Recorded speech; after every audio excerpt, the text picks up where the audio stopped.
তুমি কি তার সাথে থাকবে না মানে পুরো আগে দেখেন ওখানে ওরাই তখন না না এটা জোর জবরদস্তি হইতাছে কিন্তু কোন স্যার ওনারা কি করে জোগালি কাজ করে আরে ওনারা মুখে দিয়ে কোন না ঘুমাই একদিন রাতে আমি 2টা সমুদ্র দিয়ে দেই মেসেজ করে ধরল করো না একটা মহিলা যে তোমার পাকড়াও করছে কোন একটা ছেলে এসে তোমার কি লাগে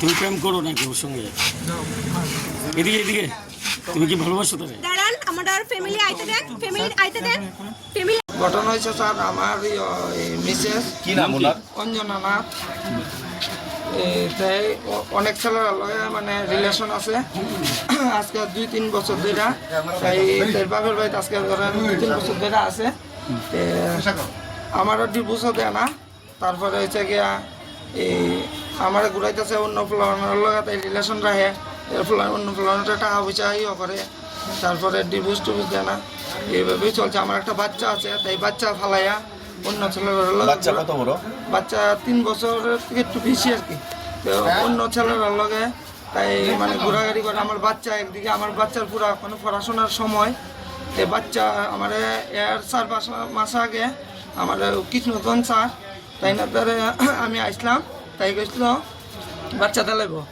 দেলাইব বলে কইছে আমি স্যারের লগে দেখা করছি তাই কইছে থানাতে আইব আমার অনেকগুলো জিনিস আছে জিনিসটিও দিব তাই আর আইসেও না আজকে তাই ওই ছেলেটার লগে বাইরেছে যে আমি হৃদয় রেস্টুরেন্টের সামনে থেকে আমি তাই ধরছি ওখানে আউটপোস্টে আনছি। আপনার নাম কি? আমার নাম সুজিত গিরি।